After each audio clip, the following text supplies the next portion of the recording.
you well know, there are a lot of people battling it out for the GOP nomination. Great people. I happen to be a Ron Paul guy, but that doesn't mean that I don't love some of the other candidates as well.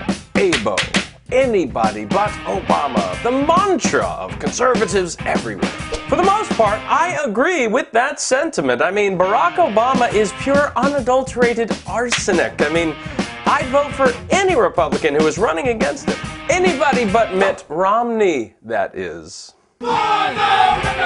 See, we all know what Barack Obama stands for. He's a liberal. He's a total statist, but so is Romney. Romney is the visionary, the architect, you could say, of Obamacare. I mean, he ran the test studies that evolved into it, and then on top of that, he's an EPA-empowering global warming cultist. If you judged Romney by his policies alone, you can only come to one conclusion. He despises children. I mean, this is the guy who mandated state-funded $50 abortions in Romneycare. He's also the same guy who instituted transgender education for kindergartners.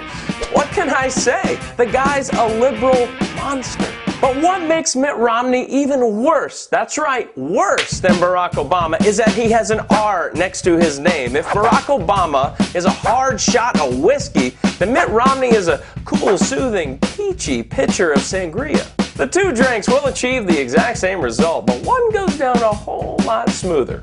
Last time around, the establishment selected their candidate, a left-leaning weakling named John McCain.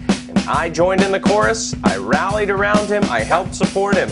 But he would have done tremendous damage to this nation if he'd been elected, and we wouldn't have even known it. In many ways, I regret campaigning for him. If John McCain had been elected, there would be no Tea Party for him to mock and call hobbits. There would be no conservative ascendancy at all. And that is precisely why, this time around, we cannot nominate a pro-gay, pro-abortion, global warming chameleon that I like to call Mitt Romneycare. He's a soft sell for evil. He's not a shot in the face like Barack Obama. He's the long goodbye. He's the slow death. Mitt Romney is death by 1,000 cuts. And I don't oppose him because he's Mormon.